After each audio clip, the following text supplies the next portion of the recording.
Feeling the weight of the world on your shoulders? You're not alone.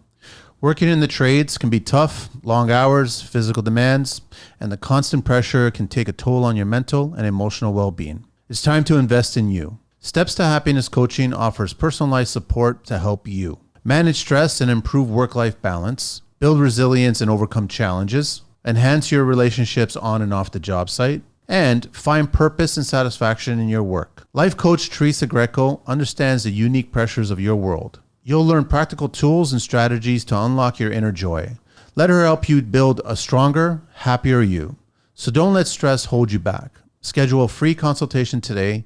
You deserve to be happy because life is too short to be anything but. Check out Steps to Happiness Coaching at teresagreco.ca or email Teresa at stepstotruehappiness@gmail.com or connect with her on IG at Teresa Greco _Steps to Happiness or Facebook Steps to Happiness with Teresa Greco. This message is proudly supported by the Construction Life.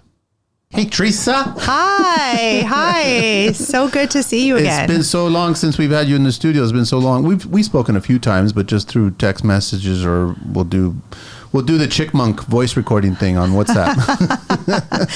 Just to get all of our thoughts out. Yes, trying to coordinate a time to get together and do this again. Well, it's so good to see you again. Thank you so much. Thank you. Me too. And especially doing this right at the beginning of the year is just, for me, getting it on like the right foot. Yes. The year off on the right foot. Yeah. So we're gonna be doing a few shows here, and just let everybody know we're gonna be speaking to a few people. We're gonna be talking about a bunch of different ideas, all centered around happiness, of course.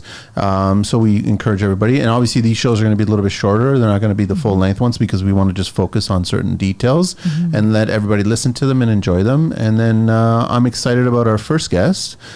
Well, Dwight is a friend of mine on Facebook. And he is presently, but he flies around to different countries doing ministry work. So right now he's in Cape Town, South Africa. And so I thought it would be a really interesting conversation for him to share a little bit about, what happiness looks like in Africa, and with the people that he works with. And I'm really curious about how that differs from the happiness that we're all searching for, striving for, yearning for here in Western culture versus what that looks like in his part of the world. I'm excited about that. How long you've known him now? When did you first connect with him on Facebook? How long has it been? I don't know if it's a year or two. Okay. Something like that. All right. Well, we've got him on the phone, so we want to introduce him. Perfect. Hello? Hey. Hi, Dwight. Hi, welcome. Welcome to Building Joy. Hello, Dwight. How are you? I'm well. Thanks for asking. How are you? I'm good. Thank you so much for making the time. And I know that there's about a 7-hour time difference between us and you. So we really appreciate you sneaking in some time with us to chat. Yeah, it's my honor to speak to you guys today. I'm really looking forward to a good conversation and sharing thoughts. I'm really looking forward to it. Yeah. So Dwight, why don't you share a little bit about your work so that we can get context in which you work with individuals, where you live, as well as some of the countries that you also fly to and do some work with. Well, yeah, that's a good start. Well, I'm in ministry, right? So I have a lot of working with underprivileged people, myself, as well in the communities in Cape Town. So Cape Town is one of the most beautiful tourist places in the world. Where I stay is also quite nice, very tourist, the town. But there's also a lot of, normal African things going on around me that you can't close your eyes to it. It's not something you can hide. The poverty, unemployment. So, and also my work in Africa and Asia, what I do is I have a project that sends kids to schools in Africa. You can send a kid to school in Africa, well, Upper Africa at least. You can send them to school for $20 for a whole year. So that is one of the things I'm involved with. And in Asia, it's a lot of Bible training, how we can actually train and raise up more disciples and people that not only just bring change in our religion, in church, but we actually want to partner and we want to say, how do we bring sustainable change? because praying and preaching is one thing, but how do we actually help these people that is unemployed? So helping the people that need the resources, because we also don't want to just give the fish, but we also want to teach how to fish, So Yes. that's a bit about what I get up to in Africa, in Malawi, not so much in the country that I am in, because South Africa is not really South Africa has a lot of unemployment by choice, because people don't really want to go and work. So and South Africa is also one of the most affluent countries in Africa. So I don't do much of that type of ministry here. So what I do mainly here would be like church work, Bible studies, discipleship, reaching out to people, old age home, helping at the old age home, giving, and all of that. But what I'm trying to say is we just try to bring sustainable change, because my question is always what if the fish gets up and then you're going to have to train the person either way how to go and get your own, Yes. So that's the context that I'm in. It's always finding ways of sustainable change in which we can enrich the individual as well as the family. And a lot of counseling and things like that I do. And I mean, is there anything specific that you wanted to know? Well, Dwight, you're how old are you? Well, thanks for asking me that question. It's my birthday in 2 days from now. So I'll be turning 21 in 2 days' time. Oh, wow. Wow. And you do all of that work.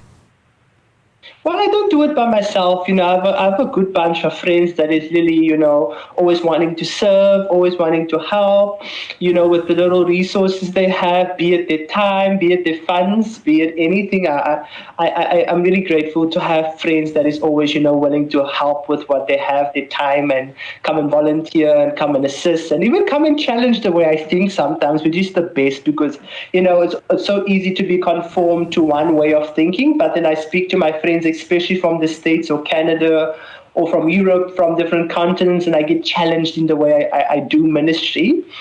And that's always good. So I mean, like, I would consider myself blessed, and I wouldn't say I do it alone, because I have all these really amazing people that is always willing to help and assist me. How long have you been doing it, Dwight? I've been doing it for almost 2 days after my birthday would be my ministry anniversary, so I'll be doing it for 3 years. On Monday would be my 3-year anniversary. And what was it that got you into it? Did something happen in your life, or was it because, I mean, being such a young person, I mean, you're speaking to an individual that's in his 50s, and when I was in my 20s, I wasn't as forthcoming the way you are right now. And I don't know if it's because of your upbringing or your whereabouts in the world, or what was it that made you look for this calling? Well, if I tell you where it started, maybe, I was even thinking about it myself. I was thinking about where this journey started. And, I always went to church, but I always told myself I never want to be poor and I never want to be a pastor. Those two things that I really ran away from. And how I actually ended up in both of that categories and doing ministry. Growing up, I was just the person that wanted to go to church on a Sunday, and that's it. But 5 years ago, I was in hospital, and it was a life or death situation. And I remember experiencing something that I've never experienced before, and it led me into ministry. And now I'm in ministry, and I know I made a promise, and I said I'm sticking in ministry, and I want people also to experience what I have been missing out for years. So I think that really marked me, my incident that I experienced in hospital over 5 years ago. And what is it that you want people to experience? I want people to experience happiness, happiness, joy, and love. How we can always say that the world is such a cruel place, the world is such a place full of hate, there's no peace, there's no happiness. But guess what? There actually is happiness. And, it's quite good, because you need to decide at the individual level, are you going to be happy? Are you going to be joyful? Or are you just going to stay in bed and feel sorry for yourself? And that's exactly one of the decisions I had to make. I had to make a decision and I had to come to an agreement with myself, actually. And I had to think to myself, and I had to say, Manchester, if you really want to be happy, that you need to make that decision by yourself, because no one is going to want you to be happy besides yourself. So that's a reality. At an individual level, to check in with yourself and actually to ask yourself how bad do you want it. That's one of the things that I experienced. Have you found out, like, Dwight, in the last 3 years, have you seen a lot of people not being able to look at it the same way that you just found it? Actually, the more I go on in ministry, I travel and I just go about my life, especially today, I've seen a few things. And I've seen that people think that it's so far, what I'm speaking about joy or happiness is so far-fetched, but actually it's so achievable, it's so doable. And, and recently I've been, probably from the 1st of December, right, I made a decision that I'm going to be a lot more happier this year than I was last year. Because I actually realized how unhappy I was, yes, last year, that I can actually work on that factors and actually experience more happiness in this year. Can I ask you, Dwight, what were some of the things that were actually making you unhappy that you actually conscious and you discovered them and then you thought to yourself, those things can no longer make me unhappy. I have to start looking for more joy. Can you share that? Yeah, I would love to. Thanks for asking me to. So a lack of resources, I'm in ministry. So the number one concern that I have, it's not like I fear or I'm really scared or all of that, but it's a concern because, I have people that I need to minister to, so I can't do that without funds. So one of the things that I lacked last year was funds.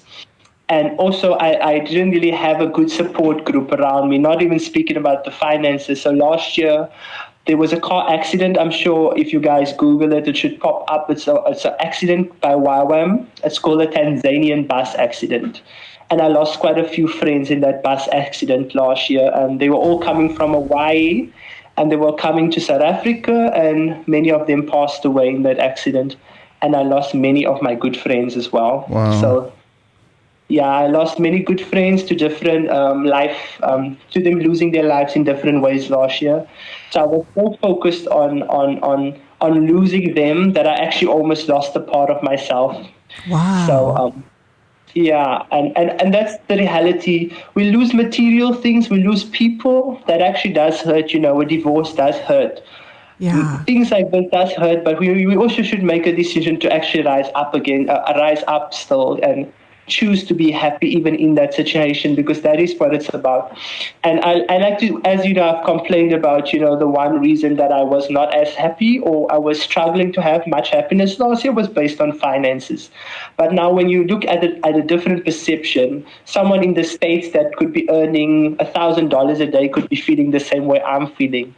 So it's not really a material problem, it's just the individual problem that we need to make decisions to want to be happy, So it's not about what you have and what you don't have. It's actually realizing that happiness is already in you. You don't have to look far for it.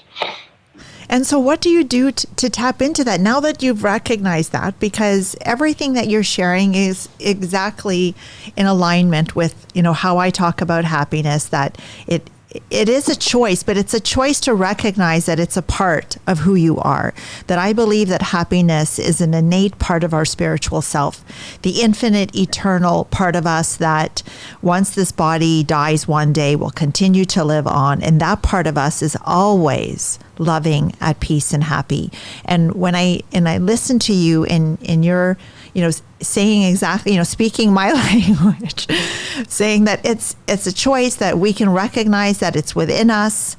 And so now that you know that, what do you share, what steps do you take, and what steps do you also share for people that you work with to help them to recognize that it's within them to feel at any time and to feel in abundance?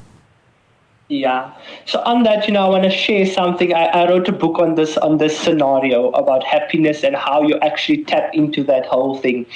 And in this chapter, I share 3 worldviews of 3 different types of people that lives on the face of the earth. You get the pessimistic people, you get realistic people, and then you get optimistic people. So in order for us really to want to experience happiness, we should not be realistic. What do I mean by that? I'm not saying that we shouldn't be real with ourselves when something is wrong or when something is really happening. I'm not saying we shouldn't fall in the oblivious, naive type of not being realistic, but we should be optimistic. So optimistic means that you're living in a reality that is not yet there. So whenever I feel down, I begin to tap into being optimistic, which is hopeful, which is happiness, which is that trusting for something, hoping for something that might not come, that might not happen, but actually being optimistic and enjoying that hype of joy in that. Then being realistic and looking at a situation that is hopeless, and then you take after what you look at. And that is exactly what psychologists and people would even say in the medical field, but it's much spiritual as well. What you look at, you become. So if you look at something hopeless, you are going to become hopeless. And that's a fact. I've experienced it. Remember I said earlier on, I had this scenario 5 years ago in hospital, 5, 6 years ago in hospital. That came as a result for me for looking at what I didn't have and what I lacked. So I was so realistic. I was so logical about something that I forgot that is an aspect of me that also needs to experience happiness. So in order for you really to experience happiness, you actually have to sit down with yourself on a daily or on a weekly basis, and you have to actually narrow down what is the things that makes you feel unhappy. Because only what you know, what bothers you, that you can actually fix it or move away from it. Many times you're worried about stuff that is not really such big things. We are so concerned, and we allow things that is not really that big of a deal to steal away our happiness. I've noticed that 3 days ago again, I've noticed that I've allowed something that happened Yeah. to allow myself to not feel happy during my whole entire weekend. But it was something so insignificant, and it's over already, and I spent 3 days being unhappy. Yeah. Wow. Yep, and that's the truth. That's the truth, that the world is constantly pulling us away for little small things. And it's amazing how it can do that. Pull us away, like as you said, an insignificant thing for 3 days, because our mind wants to do that. And so it's amazing that you recognize that, that it can do that. So then once you recognize it, because awareness is the first thing. And so once you do, then what did you do? So after I recognized it, I sat down, I was jotting down a few notes, because that's what I love doing. I like journaling. And I've noticed that this is not the first time that the same thing bothered me for 3 days. It happened prior, it happened for years. So maybe for some of your listeners out there, it could be the same thing, that they may think it's something new, but it's actually something that's been a cycle that has been happening for many years now, that has been bothering them. And you know what was actually bothering me? I can share it with you. Please. It was the fact that I was traveling from Malaysia back to Cape Town, but it was such a long flight, and there were so many layovers, because I was flying out basically on Christmas Day, and it was a long flight, and I was insecure about me might having to stink on the flight. So that was why I was concerned.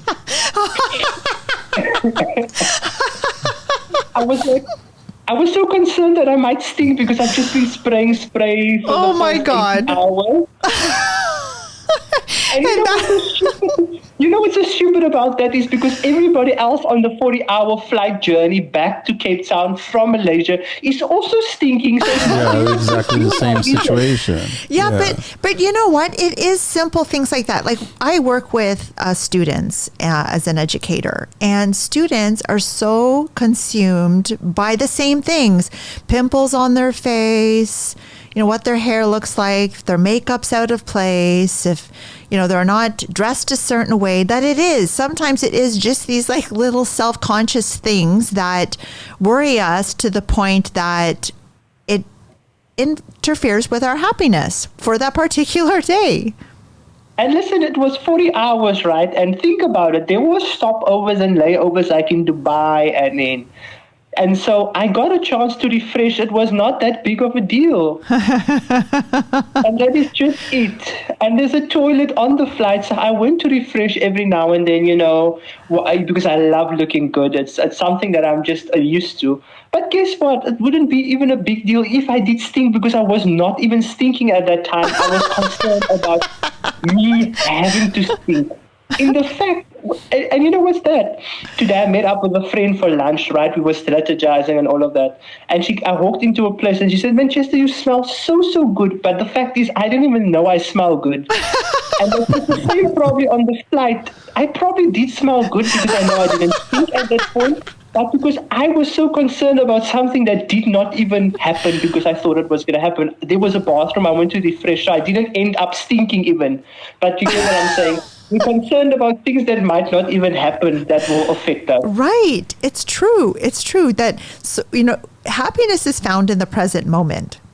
But so often we are carried away with either worrying about things that pissed us off in the past, reoccurring things, or we're future tripping and worrying and stressing and feeling overwhelmed about things that could happen in the future that may never happen.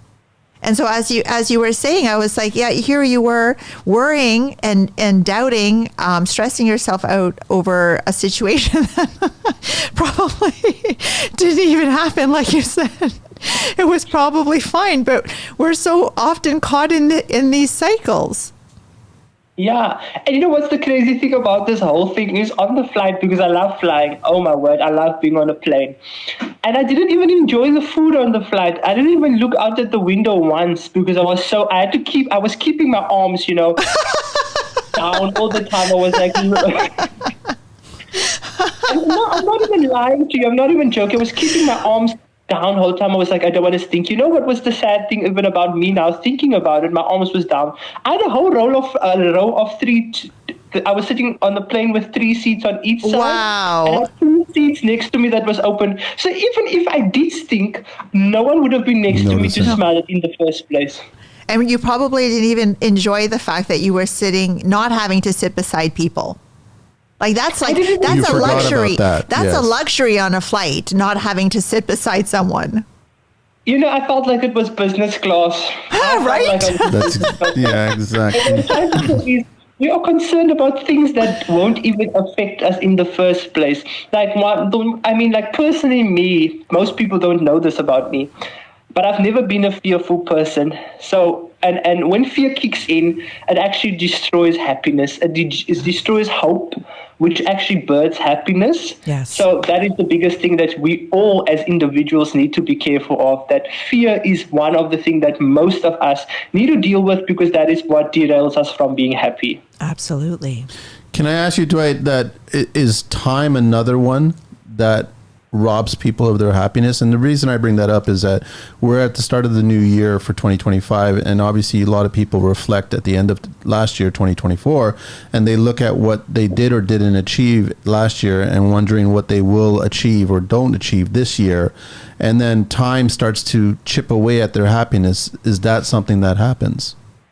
I'm glad that you were actually the one thinking about that because that's so vital, For me personally, I am not a thinker, so it never affected me personally. I would tell people, and I would like all your listeners to know that when you've made a mistake, don't sit and just sit on that mistake, because there is also another enemy and a challenge that we are faced with as individuals. Once you've made a mistake, know what exactly you did wrong and move on from that point. Don't sit and cry and weep and lament and begin to lose heart because of a situation that you probably didn't even have control about. It wastes time. So if you didn't achieve anything major last year, well, we in a new year, you can pace yourself if you're not focused on what you did not achieve and now focusing yourself on what you can achieve because you have a whole year ahead of you. Mm-hmm. Very true. Dwight, I wanted to ask you, so just back to the book and those almost like personality types, you didn't mention about the pessimistic person. The pessimistic person is most of us. 50% of the world in the States, Canada, UK, wherever we find, is pessimistic. We always expect the worst. Yeah. And we don't do it inwardly, we do it outwardly, and we project on people that actually wants to be happy. And the people that we project on that is happy is also battling in their happiness because happiness is not something that is totally secure. So we need to watch out also for what company we keep. If you are an optimistic person and you're hanging out with someone that is pessimistic, there is a 60% chance that the pessimistic will influence you as an optimistic. Yeah. And there will be a 40% chance of optimistic influencing a pessimistic. Wow. I hadn't heard of those percentages. Yeah. Oh, absolutely. The company we keep is so important. So if we go back to some of the things that you were thinking about that in a way interfered with your happiness, because I look at these things as blocks, right? That happiness is like the sun. The sun is always shining, but sometimes the clouds move in front of the sun. It doesn't mean that the sun is not there. So when I know that happiness is the sun, it is always there within me. But sometimes clouds move in front, and then I can decide how long those clouds are going to interfere with the fact that my happiness is just behind those. And now, with all that I know, I don't allow those clouds to stay very long, that I have strategies that I lean on. I have tools in my happiness toolkit that I lean on that very quickly disperse those clouds, and I return back to the sun. And so if you think about the things, as you were saying, that were interfering, so you said finances was one of those things which that pulls us away maybe every single day. It is one of the key things that ruins many, if not all relationships on this planet is finances. You also mentioned, I think, that you had lost some friends. And so that's also, an important aspect of everyone's life here on the planet, that human life is, there's only two things that are secure. They say taxes and death. And so what are some of those other things? Because I just thought that was so fascinating that, there you are, in a totally other part of the world. And then yet the things that are affecting your happiness are the same, exactly like universal things that affect all humans on this planet. So if you could maybe pick, share what some of those other things are and how you foresee it being different for you this year based on the fact that you recognize that they were interfering, that those things were clouds in a sense, and then what you're going to do to try to not allow those clouds to interfere with the sun next year. Well, I'm going to go quite deep on this one. So, and I feel that is what most people probably that is not married is faced with, when are we going to meet the one? That is something that I was faced with all year last year. It's like from January till December, I was asking, I was kind of, seeking and searching. I was like, when am I going to meet the one? And I spent so much time seeking for the one that, I could have used that time more productively. So that's point number one. Don't seek after relationships. Sometimes we are, even friendships, these things really does come when the time is right, when it's the time, when it's the moment. But now focusing on something that is not the timing, it really does take from your happiness. So this year, I'm not going to seek after anything. I'm going to allow myself to enjoy life and to enjoy everything, my purpose, to fulfill my purpose. And as I'm doing that, I'm convinced that your person will come along as you are doing your thing. You can't just take a holiday and just stop everything that you're doing because you want to meet someone. That's not how it works. We read so much, and we often see in these stories that when someone meets another person, they both were doing their jobs, Even Boaz and Ruth, they were both working when they met each other. So it's just that concept for me about doing my ministry, and she will come along if she needs to. And I think health was also another big scare for me last year. So I was kind of in and out, doctors and things like that. I had early last year, I had a panic attack. And I also had blood pressure problems. I also had problems with my eyes. I was constantly going to the optometrist and all of that stuff. But I'm quite healthy at this moment. I just saw my optometrist 2 days ago. I went to get new contact lenses. So everything is okay. But what I'm also thinking of, that health is also another decline, that people are so focused on when and how much days there and time they have left on the earth that they don't even really enjoy the last few days or the last few years that they have left. It feels like such a drag. So yeah, what I'm going to do this year is I'm going to go to the doctor's appointments that I have. I'm going to listen to what he says, but I'm also going to live life. Yeah, beautiful. And you said that some of your ministry involves working with elderly people. And yes. is that the insight that you gathered from them, that they're kind of at the end of their life, and I don't know, are you visiting them in like old age homes? I do, yes, quite a few. We have quite a few projects with them. So They, old age home, most of them were actually quite educated people, studied, and actually did quite a number of traveling and all of these amazing things. But, they're not happy. And one of the things that they shared with me, because I like sitting down with them and having a coffee and all of that, and many of the older women especially told me, Manchester, don't let fear cripple you. And that is, the old people said a lot of things. I'm not even joking about this, Teresa. They each of them said a different story, but one of the things that it narrowed down to was the fear, and they did not live enough. They weren't happy. Wow. Wow. So they Wow. said all of these different things. The one had a health decline, the other one had a divorce, the other one had this. But when you narrow down what they were saying, it comes down to did not experience enough happiness, and they spend their life fearful. What is people going to think about me? And all of this stuff. So that is two things that I can now learn. And that's why I live full out. When I go into a nation, whatever work I do, I go in full in. I go into that office with my chest out. And I walk in and I say to myself, you have nothing to lose. And that is something that I want more people to actually also begin to grasp, because fear will cripple you from even being happy, because now you will even fear being happy because you are so scared about what people will think of you. Yes, yes. No, this is so brilliant. amazing. This is Yeah. so brilliant. Manny, is there anything else you wanted to ask? I can continue talking, but I know that you want to keep this short, but this has been amazing, Dwight. Thank you so much. I mean, a lot of great insight. I guess one last thing I do want to ask you is, do you come across a lot of people that are not spiritual? Because I know that there's a lot of connection between happiness and finding happiness that's connected to spirituality. And how do you handle that situation or that person? Is it handled differently? Kind of the same, I would say to a certain degree, you kind of have to respect the views.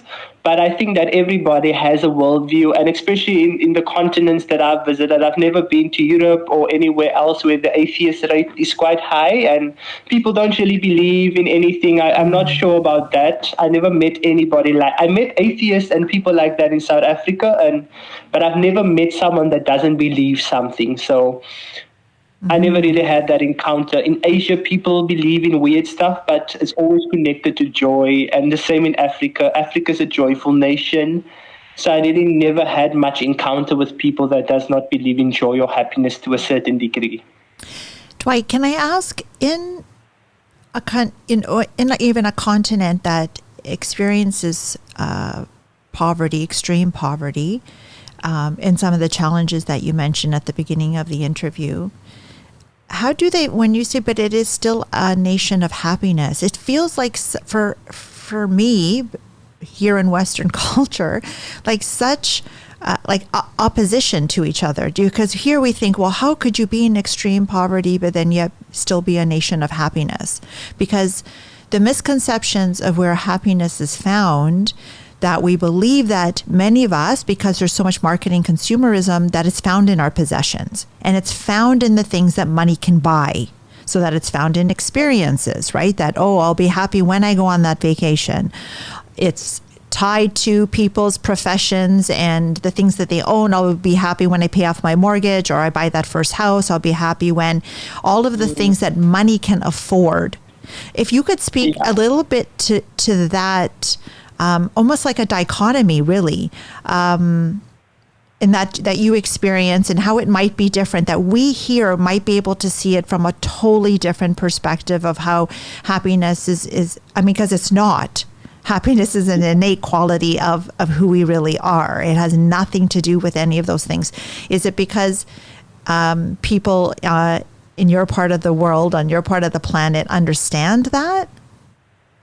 Yeah, I want to share now about a bit of my own experience as well as Africa's experience, because I've traveled to quite a few African nations. For me personally, before I came into ministry, I was working, right? And my biggest fear was having to lose my credit card, having to lose that stability of, actually having money.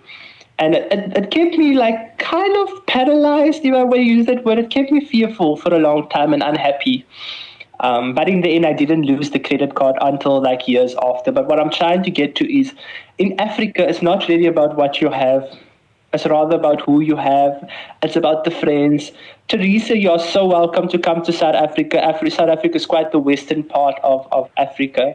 But you're welcome to come to South Africa. And when I travel in South Africa, it's so much better when I travel to the poorest countries in Africa is better than the richest countries in Africa. Because in the poorest countries in Africa, where they actually pull out the red carpet for you, I'm not even joking, Teresa. I'll send you some pictures.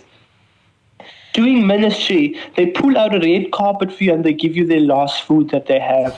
They share with the bit that they have, and it's not even for you to even give them anything in return. It's just who Africa is. So Africa, in my context, in my worldview, what I experience Africa to be like, Africa is not a nation or a continent that is based on what they have materialistically. So you will not meet an African really that is not happy or joyful, or that is not, hopeful or anything like that, because Africa as a continent understands that it's not about the finances, it's not about the paycheck, it's not about the American dream, it's not about the Louis Vuitton bag. It's actually about friends, family, love, unity. And a big thing in Africa is a lot of peace. We always want to go for what makes us peaceful and what makes us joyful and what brings us happiness. So even if you go to the poorest house in Africa, without you even approaching the person, you will find that person singing so happily. And especially in the poorest part of Africa, Malawi is one of them. I've been there. And I went to Malawi coming from South Africa, which is a very rich nation. You will see a lot of tourists and all of that.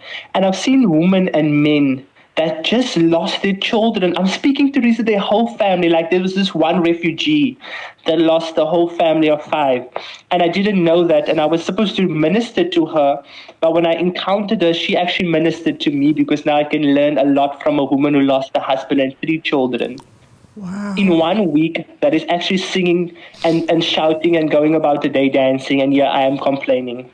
So, I mean, Africa understands that happiness is a choice. And that is what I also want to conclude with, that happiness is a choice. Yes, you have lost a lot of things. Yes, you went through a divorce. Yes, you've been through this. You have financial declines. You have health scares. But happiness is still a choice. And the more you choose it, the more automatically you will not even have to choose happiness, because happiness will end up choosing you. Oh, my God. You have me crying here, by the way. But that, oh, my God, what a brilliant statement. That's great. Brilliant statement. Yeah, it's I hope amazing. you don't mind me end up using that one, because that was brilliant. No, go for it. It was never mine. I just did it for the first time now. Oh, brilliant. Thank you so much. You have me crying. Thank you so much. Thank you, Dwight. Well, thanks for having this conversation with me. I really appreciate it. I would love to cross paths with you. Me too. I'm planning on going to the States the end of this year, so I'll let you guys know. Okay. Well, there's always a chance of us going there first, right? Yeah.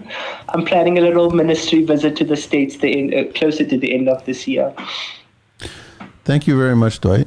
Anything else? No, I just want to thank you so much appreciation, and I'm so glad that we were able to have you on the show today. Yes. It's just so meaningful. And this is, at the beginning of 2025, I just think that everything you shared was just this very beautiful and poignant reminder of what's important and really what true happiness is. And the way that you concluded all that you shared, it was just perfect. Thank you. Well, thank you guys for hosting me. I really enjoyed the questions. I really enjoyed being with you guys. It was such a nice conversation to speak about this, because even me speaking about this now, it actually challenged me a bit more about how I want to go into the rest of my week, actually, and want to be more happy. Even now, after we're done, I'm going to go and get an ice cream right now, and I'm going to spend time on the beach. Enjoy it, Dwight. Thank you very much. Really appreciate your time. Thank you so much. Thank you. You keep well. You too. Thank you. Thank you. Take care. We'll talk soon. Thank you. Bye-bye. I can't wait to hear what are some of the things that he shared that just struck a chord with you. There were so many things that was just, oh my goodness, Teresa, you've forgotten. Teresa, you've been pulled away. It's true that we forget how much we really do have without having all these things that we don't have. Like like his last story there, talking about meeting that family and just realizing that's true loss there. Husband, children gone. And yet she was, teaching him when he was brought there to teach her. And just for her to have this other kind of outlook on life. And he's 100% right regarding, it's a tough country there. There's a lot of poverty there. But yet, I have met some people and they do talk about it, and there is this state of happiness within the people, even though they've been through so much. We think we have a hard time because we're stuck in traffic here, or we get a little bit of snow, or we don't get customer service treated well to us or some shit like that, right? And we need to really set our priorities and understand that if you still have your parents, you still have your siblings, you still have your children, and you still have a place to eat and sleep and drink and everything, like you are fulfilled. I know, but so with Christmas just being past, this is what pulls me away, because there's so much marketing and consumerism around Christmas and the gifts and the decorations and where the money is flowing in all these different directions, and it all needs to look perfect. That in the end, I was like, oh, thank God Christmas is all done. That even last year, I didn't appreciate the company at all. But that's the whole point about getting together. Why? Was the company attached to consumerism last year? No, the company is like, I'm not even focused on how appreciative I was that our family was there and they were able to come to my house, because I was so consumed with, I have this to do and this to do and this to do and this to do. All of the other superfluous things that I didn't even enjoy. So this year I made it a point to be more focused on appreciating the fact that, for those that could come to my home, that we still have that I still have my parents on both sides, that they're still with us, even though they had some health challenges this year, that they were still with us. We were able to celebrate with them. But then some people were still complaining about, oh, we're not doing it on this day, and oh, we're not having this food. And then it's like all the stuff that ended up aggravating me and making me angry to say, it's not about that. It's about the fact that we're able to celebrate together, but we get pulled away, Manny. I know. We forget the obvious, the perspective right in front of us. So it was great that Dwight was reminding us of that. And for him to travel and see other people and him experience simple little things. I know what he's talking about, flying. Like everyone could look at flying a different way. You can look at the lineups waiting to board. You can look at the lineups to get off the plane. You can look at the uncomfortable seats. You can look at everything the same way negatively as you could positively. Yeah. Every single situation. That's what he was sharing. That's what I really appreciated, what he was talking about. And it just, he's 100% right on. The fear robs you of all this stuff. You're just consumed by this fear of not having everything that you're supposed to have at a certain age or a certain time in your life, that you forget what you do have. And what's interesting is that I came in this morning and I said to you that I feel different about this new year, that I have like apprehension of and nervousness, I said to you. Yeah. But that's fear. So I was so appreciative of that, of when he shared that, because I'm like, but what am I fearful of? And why am I allowing that, again, to take me away and ruin my happiness? We have to become so aware of what are those blocks? What are those clouds that tend to move in and take us away? And when he equated that always with, it's ruining my happiness. It's ruining my happiness. And I always ask people, how important is your happiness to you? How important is it for you to be happy every single day? And if it is important to you, we have to become aware of the things that rob us, that pull us away from our innate state. We are always loving, at peace, and happy. There is a part of us that is always that. And then people say to me, but Teresa, I don't feel happy. It's because you're misaligned. You're disconnected. Because happiness is like your arm. It is there, but you're not plugged in. Yeah. You're not tuned in. There is something either mentally, physically, or emotionally that's pulling you away from that alignment, because it's always there. You have to confront it though. Mm-hmm. Otherwise, it's just always going to be there, and you're not going to understand why you're not happy as a result of it. And journaling, as he said, is such a great way It's a great of way. being able to say, "Oh wow, look at that!" That he recognized that worry that he that had to do with his traveling was something that's come up on different occasions. And I think oftentimes we put things under the rug, right? Or we put them in the closet. These are things, or stuff in tuck. We don't want to deal with it. I don't have time for that. I don't have time for that. But then it rears its head at another time. And then it's like, again, it's pulling us away. It's pulling us away. And we need to become aware of what are those repeating habits or thoughts or behaviors that are pulling us away from, we're happy 1 minute and then not happy the next. Well, that's not okay, because then happiness always looks like it's eluding us, that it's always out of our grasp because it's being pulled away from us. It's not. We're allowing it to be pulled away because of like those three. I thought that was so interesting, those three personality types, right? The pessimist, pessimistic, right? Yeah. That he said 60% of people are pessimistic. 80% we have a negativity bias. 80% of our thoughts are negative for most people, unless we start to I would train say even them. higher. I think maybe even higher. We Higher always than go 80. we see an accident on the road, we automatically go right to negative. To the negative. And we do that in life.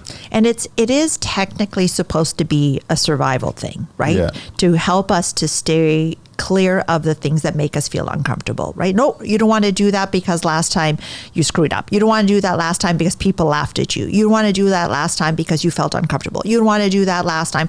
So this fear is constantly like pulling us away from doing the things that we want. So that negativity it wants to do that. We literally have to train our mind to look to the positive, to be the optimist.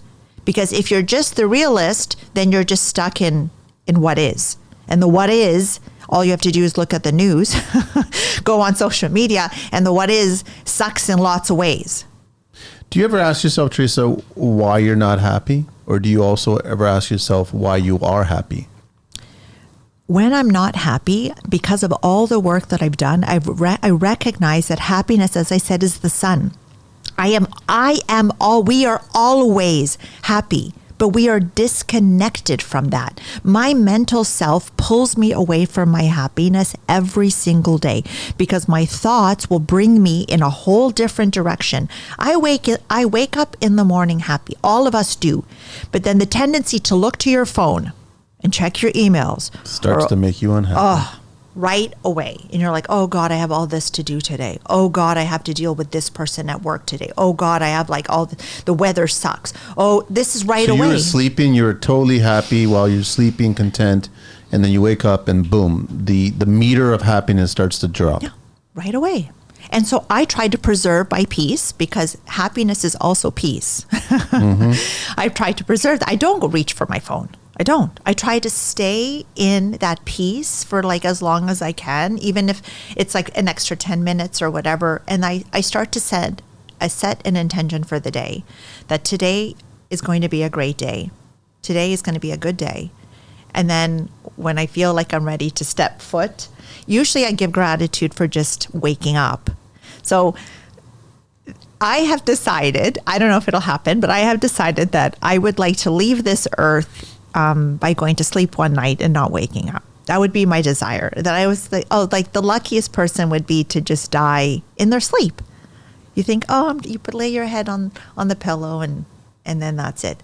However, a friend of mine on October 11 passed. I didn't know because he was avid on social media. He was a life coach too, avid on social media every single day, putting out positive content 2-3 times, maybe even more. His whole life was about trying to do better for this world. October 10 was his last post. And then October 11, he passed. I don't know. I think it was a heart attack. He just out. And I was like, he probably didn't know. Maybe he fell asleep. Maybe he died like that too. So I wake up in the morning going, yay, I survived the night and I have another day. So I'm already like happy about that tonight wasn't You're the grateful. night. Yeah. Yes, that I wasn't supposed to wake up, I have another day. So that is immediate joy for me. And then it's setting this attention that I want today to be a good day. Today is going to be a good day. Like today's going to be a great day today because I knew I was sharing it with you and we're going to be talking about happiness all day. Like, how great is this to be talking about happiness all day? And so, and then I start my day. That was good. No, that was good. And I'm glad that you connected with him. And then we had a chance to speak with him. And that's what I enjoy about this show is just the people that you get to. Everybody has a similar perspective on happiness, but it's amazing to me every time how different it is. But at the same time, there's commonalities, right? Yeah. When I said, oh, wow, like it's going to be different. And then the things that pull him away are the same universal things that probably pull everybody away on this planet. Fear being probably the one big thing. There is only love and fear. Fear is the opposite of love. But I want people to understand that the little, okay, I'll give you an example that happened over the holidays. And it's just because my parents have gotten, my dad's gone since 99, but my mom is not in the greatest of shape either. And it's been 3 years since I had Portuguese sweetbread. And I completely forgot about it. It's a staple in a Portuguese household in the holiday period, right? And sure, I was at the bakery and I saw it at the corner of my eye and I was like, yeah. And then I grabbed it and it reminded me of just, it's not the healthiest. It's still sugar. It's still a sweetbread. But the thing is, those little, like him ending the conversation that we had with Dwight, I'm going to go get an ice cream. Like these little things that you keep forgetting about that generate so much happiness in your life. Embrace them. Yeah. Seek them. Following your bliss. So that's one of the 5 key steps of happiness that I share is following your joy. Following your joy means that you allow your inner joy to guide you in every moment with every choice that you make. So in that moment, you chose joy because that bread reminded you of something like a good feeling. So I got a bottle of Bailey's for Christmas, salted caramel. Okay. So coffee is one of my joys. Even when I go to bed at night, I'm like, I can't wait for my coffee tomorrow morning. And then I wake up in the morning and then I have my water with lemon juice. And then I go into and I can't, that first cup of coffee is like nothing else. The second cup is not as good. The later ones that I have, not as good. That is literally one of my joys.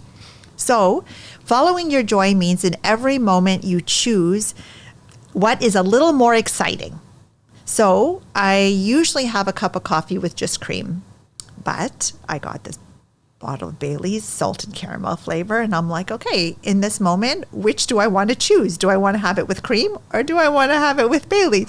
And the little more exciting option is the Bailey's. And same thing this morning. It was like, okay, which one am I going to choose? The Bailey's. Just chase the joy. Is the little bit more. And so in every moment, we need to look at the choices that we have as what is a little bit more make us feel a little more happy, what is a little bit more passion, a little more exciting, a little more enthusiastic, a little more energetic. So when you have a choice for lunch, do you want to choose the tuna or the egg salad sandwich? Which one's going to make you that little more happier? And every single day that if you have 2 people to talk to, who do you want to talk to? Who's going to make you that little more happy? It's very true. And throughout the day, you're choosing and following your joy over and over. You are choosing your happiness all day long.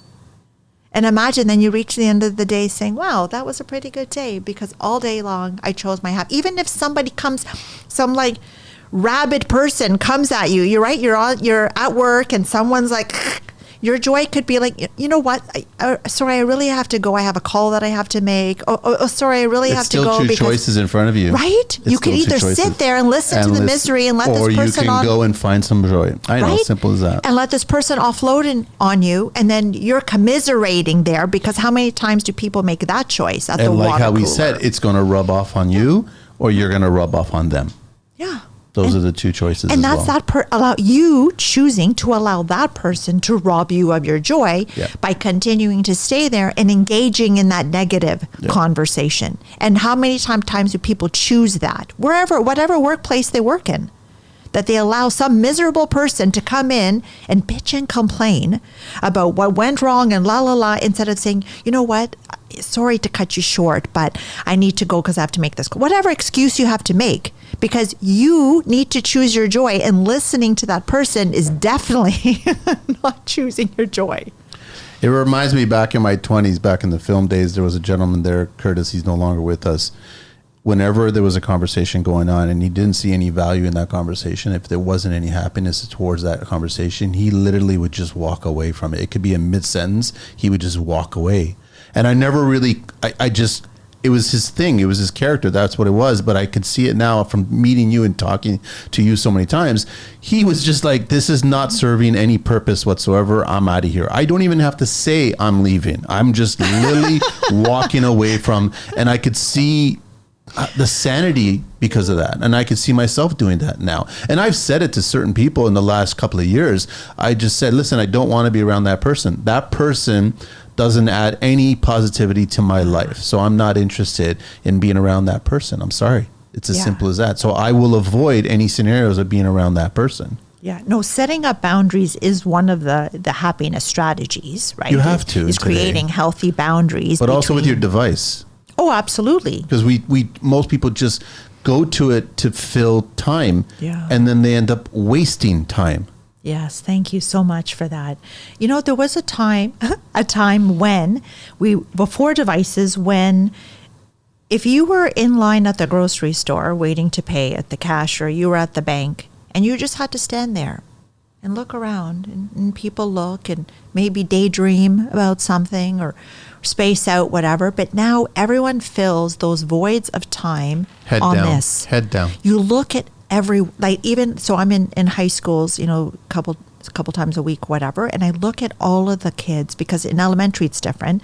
In high school, all the kids, their heads are all down and they're all on them. Like, even if they're with a group, even then they're in the company of people and they're still on their devices, sharing their time with people they don't even know, oftentimes, on social media. And that's the part that actually angers me the most, is that I'm with, you know, my husband, and he's sharing time that he has with me, which is not that much time. It's like pockets of time that we have during the day. In like 24 hours, how much time do we really spend to even engaging with each other? Maybe an hour. And then to think, how many times do people, even that 1 hour that you have to be with your partner is now sitting beside you on their phone with strangers. I'm like, this doesn't make any sense. I asked a guest recently on a show, what goes on at recess these days? Remember recess back in elementary school days? Everybody's on their devices.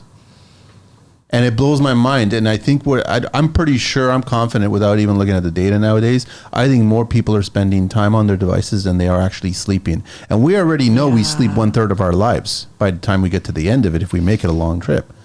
So if you're already spending as much time on that device than you are as you sleep, then you're going to waste 1/3 sleeping, another third on those devices doing what? Nothing. And then you have 1/3 of a life. So basically, if you're going to live 90, you might as well just accept the 30 that you have lived already. And now you're on borrowed time for the rest of it.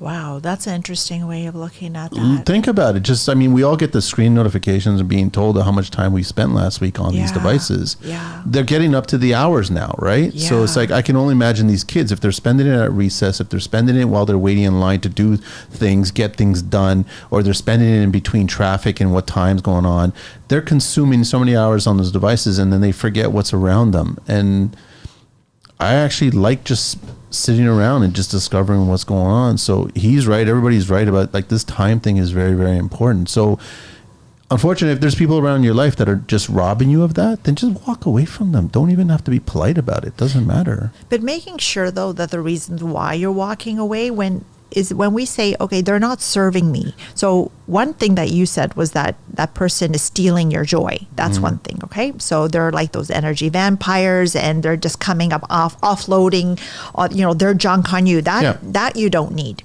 But I find lately that a lot of relationships have become transactional. Yes. That this is what also really makes me feel like gross inside, that people are like, you know what?